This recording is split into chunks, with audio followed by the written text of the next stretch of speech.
اور جہاں تک میری معلومات ہیں, آپ بہتر جانتے ہیں تو بتا دیں, یہ پہلی تقریر کے بعد اور فاروق ستار کی پریس کانفرنس سے پہلے کا تھا, کریکٹ؟ اور اس میں بھی آپ نے بھی سنا ہے, جی آپ نے بھی سنا ہے کہ امریکہ میں کہ پاکستان برباد ہو جائے اور پھر جیسے آمین آمین, اور پھر کہ اسرائیل امریکہ سب سے مدد لو وغیرہ وغیرہ. اب پاکستان تو انشاءاللہ تعالیٰ برباد نہیں ہوگا, لیکن آج مطلب لیکن یہ بار بار ایم کیو ایم کے حامیوں اور ایم کیو ایم کی قیادت پر بوم گراتے رہتے ہیں. ہاں, لیکن کیونکہ اسی بوم پروف بنانے کے لیے ساری کارروائی ہوئی ہے, تمام سٹیک ہولڈرز نے کہا ہے کہ ایم کیو ایم پاکستان بن جائے. اچھا, آج انہوں نے متحدہ کے قائد نے ایک بیان میں جو ہے کہا ہے کہ جو ایم کیو ایم کے رہنما فاروق ستار ہیں اور دیگر رہنماؤں نے جو پریس کانفرنس کی ہے وہ ان کے فیصلے کو تسلیم کرتے ہیں اور تمام اختیارات ان کے سپرد کرتے ہیں. سن لیجئے. اور انہوں نے یہ بھی کہا ہے کہ بحیثیت بانی و قائد تنظیم سازی, فیصلہ سازی اور پالیسی سازی کے مکمل اختیارات ان کے رابطہ کمیٹی کے سپرد کرتا ہوں. اور الطاف حسین نے یہ بھی کہا ہے کہ ایم کیو ایم کے تمام منتخب نمائندوں, ذمہ داروں اور کارکنوں سے اپیل کی ہے وہ تحریک کے بہتری کے لیے رابطہ کمیٹی کے ہاتھ مضبوط کریں, کاٹے نہ. تو اس سے زیادہ واضح بات اور کیا کریں؟ اور کیا اور کیا کریں تاکہ آپ نہ ہنسیں. بالکل. اور الطاف حسین کیا کریں؟ ہاں, مجھے نہیں پتا کہ الطاف حسین نے کیا بھی ہے یا نہیں کیا, یا اگر کیا بھی ہے تو 1.5 گھنٹے بعد ان کی کیا سوچ ہوگی وہ ایک الگ بات ہے. چلے وہ چھوڑ یار, یہ انہی کے نام سے اب وہ پارٹی کیا لکھ کے آپ کے لیے لے کے آئے کہ جناب ان سے سن لیں کہ وہ جو بیان دیا. اچھا نہیں, سننے میں بھی ان کو تھوڑی اطمینان ہوگا. وہ کہیں گے ایکچولی یہ جو ہے کیا بھروسہ کہ کل کیا ہوگا, کل کیا نہیں ہوگا, کیا بھروسہ. لیکن وہ بات ویلڈ ہے نا یار, باس کا بات نہیں. لیکن یار پلیز یار, آن اے سیریس نوٹ, آپ جو ہے نا ایک چیز مذاق میں لے رہے ہیں. آپ بھی پہلے دن بھی آپ کے خیالات کچھ اور تھے. دیکھیں, یہ کوئی ایسی چیز نہیں ہوئی ہے کہ جو آؤٹ آف دا بلو ہو گئی ہے اور سب حیران ہو رہے ہیں. ظاہر ہے بہت سے لوگ ہیں جو کہ حیران, سال سے یہ باتیں ہو رہی ہیں. نہیں, سالوں سال سے یہ باتیں نہیں ہو رہی. مطلب I don't know last time کب ایسی بات ہوئی تھی کہ بیان کی بات کریں یا تقریر کی بات کریں. میں ڈسکنیکٹ کی بات کر رہا ہوں. ڈسکنیکٹ تو ریئل ہے, وہ تو ہم 2 دنوں سے ڈسکس کر رہے ہیں. میں کہہ رہا ہوں. ہاں, لیکن اینی وے آئی تھنک ابھی پش بیک ہوگا. I think there is going to be further rifts most likely London اور پاکستان گروپ کے بغیر. ہاں, تو مطلب کہ میرے لیے یہ ایک مطلب پیپرنگ اوور ہے, یہ کوئی فائنل ورڈ نہیں ہے. اگین وہی تھکی ہوئی بات کہ اونلی ٹائم ول ٹیل کہ یہ کہا جاتا ہے. نہیں, لیکن ہمارے یہاں تو جرنلزم میں کہتے ہیں کہ رپورٹر تو کہہ ہی نہیں سکتا اونلی ٹائم ول ٹیل. وہ تو بات کرتا ہے جرنلزم میں یار, یہ کس کی جرنلزم کی بات ہو رہی ہے؟ ہماری جرنلزم کی بات تو نہیں ہو رہی, رپورٹر بات کرتا ہے فیکٹس کے اوپر. یار کیا ہو گیا؟ تو یہی میں اچھا صحیح ہے, ٹھیک ہے. اگلی دفعہ جب تم کسی غلط رپورٹنگ لاؤ گے نا میڈیا والی میں پھر تمہیں پوچھوں گا کہ یار یہ کیا ہے. نہیں تو میں نے پوری میڈیا کا ٹھیکہ. چلو لیٹس موو آن یار. مطلب آپ ظاہر ہے ZHK کے آپریشن کے کپتان ہیں, لیکن اس کا یہ مطلب تو نہیں ہے کہ یہ ZHK کے سیکٹر انچارج. اور آپ مجھے بتا دیں کہ آپ جو ہے نا مطلب ZHK لندن ہیں یا ZHK پاکستان. موضوع پہ بھی آ جاتے ہیں. اچھا, موضوع پہ آ جاتے ہیں. تو جناب وسیم اختر جو ہے آج مجھے بات ایسے نہیں کرتے یار بیچ شو میں. گو آن یا مبشر, گو آن. اچھا, ویسے بھی چلے میرے بھائی نے یہ ہمیں ہمارا انداز دیکھتے ہوئے بریک کی دے دی ہے, اور جب بریک کے بعد واپس آئیں گے تو ایک غیر مقدس اتحاد کے بارے میں آپ کو بتائیں گے جو ہماری نگاہوں کے درمیان ایسا ظاہر ہوا ہے کہ میری نگاہیں تو پھٹی پھٹی رہ گئی ہیں. تو بریک کے بعد بتاتے ہیں وہ کیا ہے.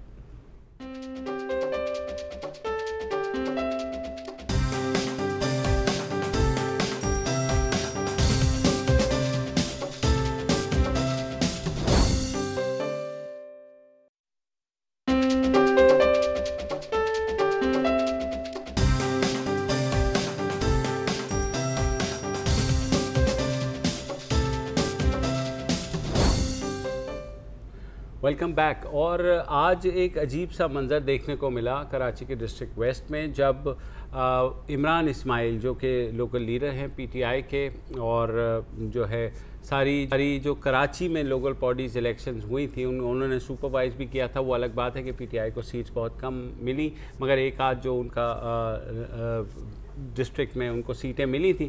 تو اس میں آج مسلم لیگ نون والوں نے الزام لگایا کہ PTI نے جو ہے ان سے دغا کر کے پی ٹی آئی نے مسلم لیگ نون کی پیٹ میں چھرا گھونپا اور یہ مسلم لیگ نون والے کہہ رہے تھے. مسلم لیگ نون والے کہہ رہے تھے. ایک بات دھیان میں یہ رکھنی چاہیے کہ جب لوکل الیکشنز ہوتے ہیں یعنی مقامی الیکشنز ہوتے ہیں تو وہ جو پارٹیز جو کہ پروونشل اسمبلیز میں یا سینٹر میں ایک دوسرے کے گریبان پکڑ رہی ہوتی ہیں, لوکل لیول پر ایسے الائنسز ہو رہے ہوتے ہیں کہ کسی کو جتوانے کے لیے کچھ, کیونکہ ظاہر ہے گلی محلے کی سیاست ہے. اور ایسے ہی ایک نمونہ ہمیں اس وقت دیکھنے کو ملا جب مسلم لیگ نون کے رہنما نے آ کر کے جو ہے عمران اسماعیل کو دھکا دیا اور مائک گرا دیے اور کہا کہ جناب یہ پی ٹی آئی نے ہمارے پیٹھ میں چھرا گھونپا اور زیادتی کی ہے. عمران اسماعیل نے اس پر ظاہر ہے اپنا جواز پیش کیا کہ ایسا نہیں ہے, لوکل لیول پہ ایسا ہو سکتا ہے. اب سے تھوڑی دیر پہلے نعیم الحق جو پی ٹی آئی کے سینٹرل لیڈر ہیں, انفارمیشن سیکرٹری بھی ہیں, ڈپٹی انفارمیشن سیکرٹری, ان کا بھی یہ ٹویٹ آیا اور بیان آیا. انہوں نے کہا کہ یہ اچھا نہیں کیا عمران اسماعیل تم نے. تو عمران اسماعیل نے اس کا جواب دیا, انہوں نے کہا کاش یہ آپ پہلے میری بات سن تو لیتے ایسی ٹویٹ کرنے سے پہلے. Unauthorized deal of local PTI leaders in Karachi's district with MQM. بالکل. تو اس پہ بڑے مزے کی ٹویٹس آنی شروع ہو گئیں. اس پہ ایک صاحب نے کہا کہ جہاں جہاں پی ٹی آئی نے ایم کیو ایم کے ساتھ جس سیٹ پہ اتحاد کیا اس سیٹ پہ را کی انوالومنٹ نہیں ہے, باقی کراچی میں ہر جگہ را کی انوالومنٹ. مقامی سطح پہ کوئی خطرہ نہیں ہوتا. ہاں وہ مجھے راجہ جی کی بات یاد آ گئی. مسلم لیگ نون والے نے جب کہا نا کہ پی ٹی آئی نے پیٹ میں چھرا گھونپا ہے تو پی ٹی آئی یار اور کیا ویسے کرے کیا. تو پنڈی میں راجہ جی جو ہے انہوں نے الیکشن میں حصہ لیا 1979 کے جنرل ضیاء کے الیکشن میں, وہ بری طرح ہار گئے. پھر اگلے جو الیکشن ہوئے اس میں پھر وہ کھڑے ہو گئے راجہ صاحب. اب انہوں نے جناب پہلے کے تجربے کی روشنی میں جو تقریر شروع کی وہ یہ تھی کہ سجنوں تے مترو پچھلے الیکشناں وچ بھی تساں میرا بڑا ساتھ دیتا ہے, کیک چیرے نے پیسٹریاں کھا دیا نے پر ووٹ کسے اور کو دئی چھوڑیا نے بغیر تنسین. پھر ہار گئے. لیکن کم از کم استعمال کھل کے تو بولے نا. نون کے ساتھ ساؤتھ میں یہی ہوا ہے, کراچی ساؤتھ میں. لیکن ووٹ کسے اور کو دئی چھوڑیا. بات نون کی ہو یا پی ٹی آئی کی ہو, کراچی میں ویسے ہی ان کی اتنی مائنیوٹ سی پریزنس ہے ان ٹرمز آف کہ ونر کی بھی بات کر لیں جو بیچارہ جیت گیا ہے وسیم اختر. اب یہ جو اب دیکھو یہ تو لیٹسٹ وکٹری ہے نا. ہاں یہ ایک اسٹرنگ آف وکٹریز بھی ہے باڈیز, ٹھیک ہے. پھر اس سے پہلے by election and so on and so forth. وہ جو ڈینٹ کھایا تھا تھوڑا بہت عام انتخابات میں وہ تو پورا آپ نے واپس ہی لے لیا ہے تقریباً, ٹھیک ہے. اور اس کا کریڈٹ جاتا ہے کس کو؟ بھائی کو نہیں, کراچی کی مقامی قیادت کو, متحدہ قومی موومنٹ کی. تو میرا خیال ہے کہ اس سے ان کا بھی تھوڑا سا پلہ بھاری نہیں ہوتا. اگر ہم اوور آل اگر ہم دیکھیں کہ ٹینشنز انکریز ہوں ایم کیو ایم لنڈن جس کو ہم کہہ رہے ہیں اور ایم کیو ایم پیک پاکستان کے بیچ میں, تو کیا اس میں مقامی قیادت کے بے بینیفٹ میں نہیں ہمیشہ زیادہ جاتا؟ کیونکہ آخرکار آن دا گراؤنڈ وہ ہیں, ان کا ووٹ بینک جو برقرار رکھا ہے انہوں نے ہی برقرار رکھا ہے. میرا تھوڑا سا اختلاف یہ کہ میرے خیال میں لوگوں نے بھرپور ووٹ دیا ایم کیو ایم کو جتوانے کے لیے, کیونکہ مقامی قیادت تو آدھی سے زیادہ انڈر گراؤنڈ تھی اور مطلب ظاہر ہے کو بہت زیادہ ان کے خلاف جو ہے آئی نو کیمپیننگ, لیکن ظاہر ہے ان کو جو آپریشن چل رہا تھا ان کو نہیں کرنے دیے جا رہے تھے, باقی چیزیں بھی تھی اور بات ہو رہی تھی کہ بھائی اچھا جو کچھ ہوا وہ تو ہو گیا نا, اب لکیر پیٹنے سے کیا فائدہ. اب آپ مجھے یہ بتائیے کہ کیا کر لیں گے یہ جو گنجی کیا نہائے گی کیا نچوڑے گی, جو محاورہ اردو کا, یہ جو بلدیاتی نظام دے دیا گیا ہے, میئر بھی بن گیا, 30 کو اوتھ بھی اٹھا لیں گے, اس کے بعد کریں گے کیا؟ ان کے پاس کوئی اختیار ہے؟ یہ اختیار لینے کی پوزیشن میں ہیں؟ آگے کی بات کریں. دیکھیں اختیار لینے کی پوزیشن میں تو نہیں ہے, ٹھیک ہے. جو ان کے پاس اختیارات ہیں وہ تھوڑے بہت, انہی پہ گزارا ان کو کرنا پڑے گا. اول تو سب سے پہلا تو چیلنج یہ ہوگا وسیم اختر کا کہ وہ باہر آئے.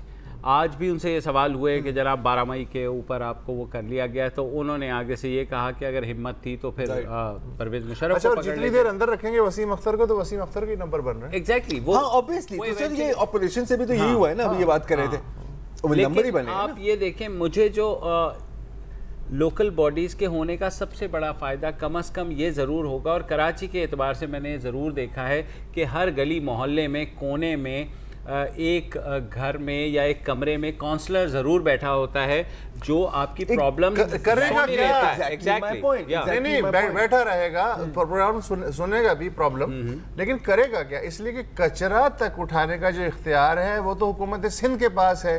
مطلب میرے گھر کے باہر جو کچرا اس وقت موجود ہے، پریکٹیکل سچویشن یہ ہے کہ اس کو اٹھانا انلیگل ہے. کیا آپ کو یہ بات معلوم ہے؟ Solid waste management board of Sindh کے تحت وہ کچرا حکومت سندھ کی ملکیت ہے، میں نہیں اٹھا سکتا ورنہ یہ کار سرکار میں مداخلت ہو جائے گی. سر وہ تو آپ کو ہی پتا ہے کہ لیکن میں خیال ہے کہ فرینکلی سپیکنگ کیا ہے وہ بھی یہ کیش کر لیں گے، کیونکہ دیکھیں جیسے آپ کو پتا ہے نا کہ سارے اختیارات ہند حکومت کے پاس ہیں، آپ کو بھی پتا ہے، تو یار ووٹر کو بھی یہ بات پتا ہے. صحیح بات. وہ ناراض ہوگا ضرور، وہ جائے گا اپنے ضلع کاؤنسلر کو گالیاں دے گا اور وہ کہے گا کہ یار دیکھو یار وہ لوگ ہمیں اختیارات نہیں دے رہے، تو وہ بھی وہ سینس آف ریزنٹمنٹ کو فیل کرے گا. آپ کو جو ہماری میں سب سے زیادہ لوگوں کا شکوہ یہ ہے کہ بھائی ہمیں تو کوئی ملتا ہی نہیں جس سے کم از کم ہم بات تو کر لیں. انہیں بھی پتا ہے کہ کتنی پرابلم سالو ہوگی اور کتنی ہوتی رہی ہے، لیکن ملنا ہی نا یار، لیکن ملنا ایک بہت بڑی بات ہوتی جو چیف منسٹر کو چیف سیکرٹری انسپیکٹر نہیں بننا چاہیے میرے خیال میں. نہیں بننا نہیں 100%. اس سے انہیں کیا فائدہ ہوگا؟ سر ایم پی اے کو گھل صفائی نہیں کرنی چاہیے. بالکل، یہ تو سب لوکل گورنمنٹ کے کام ہوتے ہیں نا، انڈرسٹوڈ چیز ہے نا. لیکن ہمارا سسٹم، یہ بھی ہم نے پہلے بھی ڈیبیٹ کیا، ہمارا سسٹم ہی کچھ طرح اور گیئرڈ ہے. کوئی صوبہ یہ اختیار دینے کو تیار نہیں ہے. اس کی کیا وجہ ہے؟ اس قدر عزیز ہیں نالیاں، سڑکیں، کچرا. سر یہ عزیز نہیں ہیں، اس قدر عزیز ہیں، انہیں اپنی کوئی پارٹی یہ نہیں چاہتی کہ لوکل لیول پر جو ہے نا امپاور ہو جائیں لوگ. لوکل لیول پر ظاہر ہے لوکل لیول پہ امپاور ہوں گے وہ آگے، وہی لوگ پھر آگے جائیں گے، ایم پی ایس بنیں گے اور پارلیمنٹ تو وہاں تو ظاہر ہے لیڈ بیٹھے گی. ایک پتہ بریک کا ٹائم آ گیا، اب کراچی کی بات کر رہے تھے تو میں ایک چیز کہوں گا کہ یہ جو ایم کیو ایم ایل، ایم کیو ایم پی کے بعد نا ایک ٹویٹر پہ بڑے خوبصورت ایک بات کی تھی کسی نے، اس نے کہا تھا کہ یار 2 دن پہلے تک پی ایس پی کی ممبرشپ فیس آن چل رہی تھی اور اب لگ رہا ہے کہ وہ مارکیٹ سے نیچے بھی گر گئی ہے. آپ نے کہا ایم کیو ایم ایل اور ایم کیو ایم پی. ہاں میں ریڈیوس کر رہا ہوں نا یار، لنڈن پاکستان میں ٹائم لیجیے بھائی.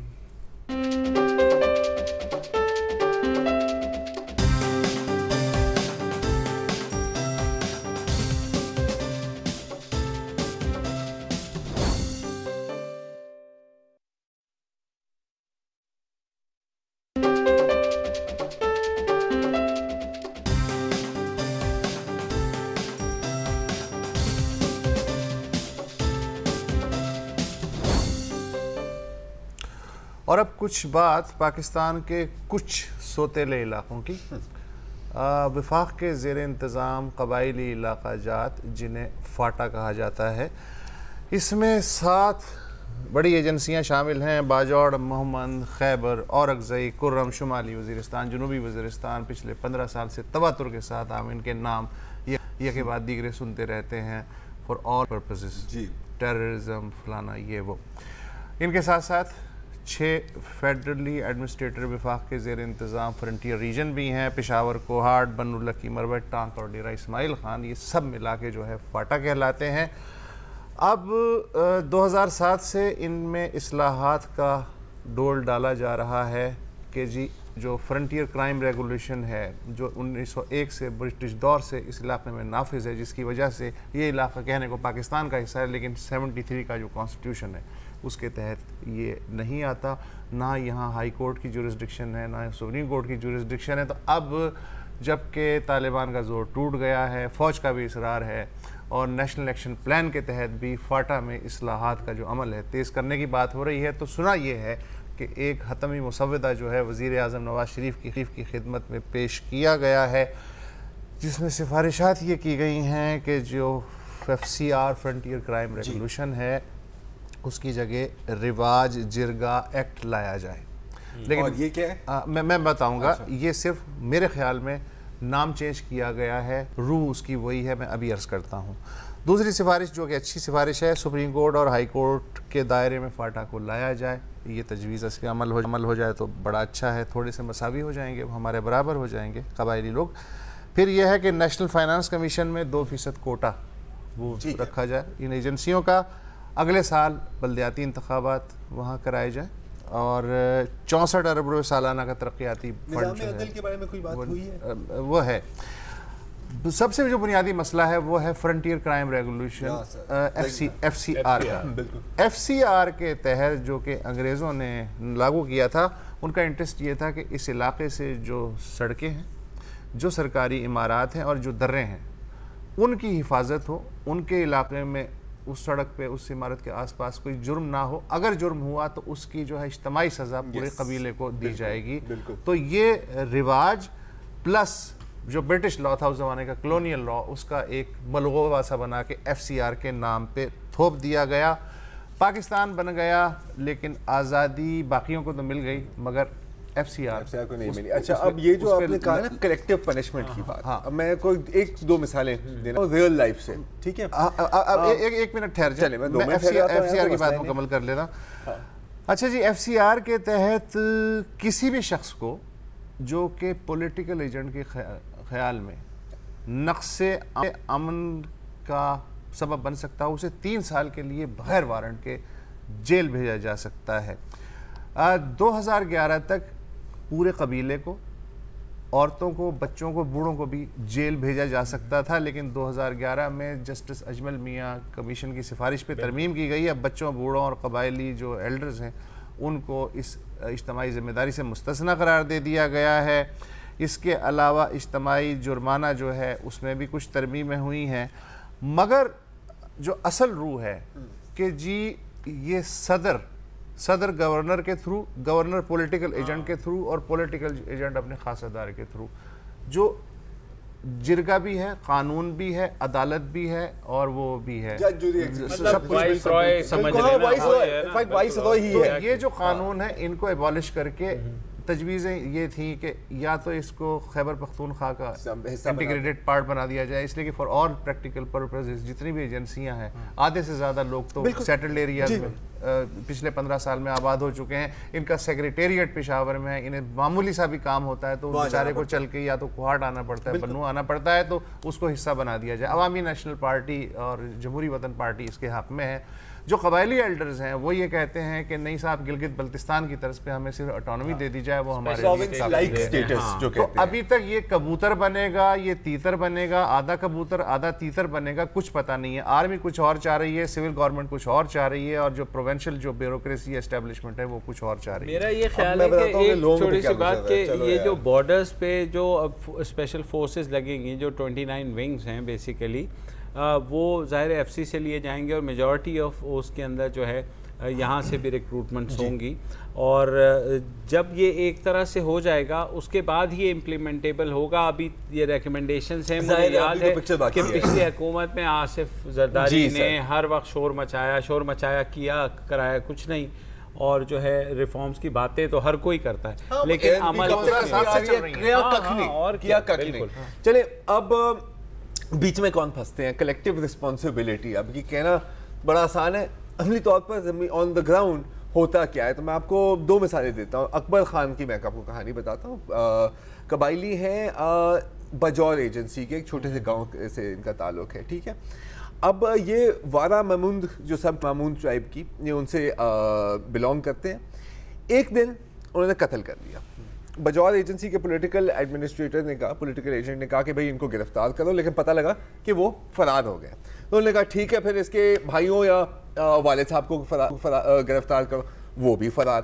پھر کہا کہ نہیں کزنز اور انکلز کو, لیکن پتہ لگا کہ وہ بھی پہلے سے علاقے چھوڑ کے نکل گئے. تو اس نے کہا کہ پھر اس کا آپ ایسے کریں کہ جو اس کے جو دور دراز کے رشتہ دار ہیں, انعام خوار سب ٹرائب کے, ان کو گرفتار کرو, لیکن پتہ لگا کہ وہ بھی فرار ہیں. پھر انہوں نے کیا کیا کہ جو بھی ماموند ٹرائب کا آپ کو ممبر ملے 2 لاکھ لوگوں میں سے, سب کو اندر کرتے جاؤ, سب کو اندر کرتے جاؤ, سب کو اندر کرتے جاؤ. کچھ نہیں ہوا, وہ لوگ بھی اندر ہو گئے. اب میرا خیال اکبر خان بھی نہیں ملا. اب مطلب ابھی ایسا نہیں ہو رہا, اب ایسا نہیں ہو رہا, لیکن یہ مطلب سلسلہ اس لیول کا چلتا گیا. اچھا, میری بلا سے آپ اس کو گلگت بلتستان کی طرز پہ کریں, اس کو خیبر پختونخوا میں شامل کریں, اس کو ویسے رکھیں. میرا انٹرسٹ صرف یہ ہے کہ آج 2016 میں فی کس آمدنی جو ایک پاکستانی شہری کی ہے اگر 100 روپیہ ہے تو فاٹا کے شہری کی آمدنی 50 روپے ہے آج 2016 میں.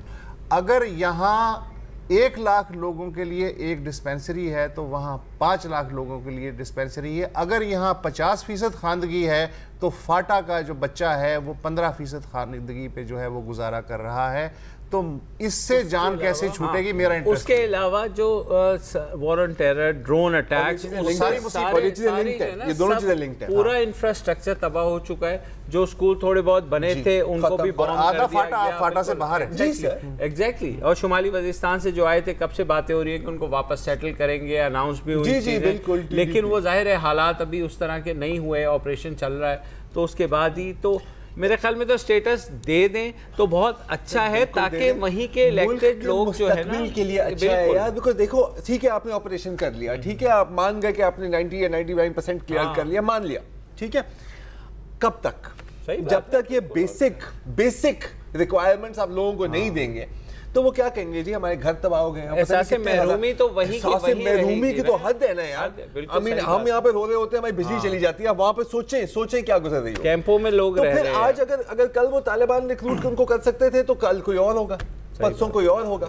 تو جب تک آپ اس مطلب چیزوں کو پلگ نہیں کریں گے تو پھر آپ کے پاس رائٹ نہیں ہے کہ آپ 5 سال بعد کمپلین کرو گے. نیم دلی سے اصلاحات کرنے سے کہیں بہتر ہے کہ بالکل اصلاحات نہ کریں، وہ زیادہ نقصان دہ ہے. خانہ پوری نہ کریں، خانہ پوری نہ کریں، وہاں پہ ایک سسٹم بنائیں اور باقاعدہ جو ہے ان کو اٹانومی انٹیگریٹ کریں اور پاکستان کے دیگر شہریوں کے برابر. اور یہ خدا کے لیے جو علاقہ غیر کا جو یار اس سے پرہیز کریں، اس سے پرہیز کریں. چلیں فی الحال ایک چھوٹا سا وقفہ لے لیتے ہیں، اس کے بعد واپس آتے ہیں.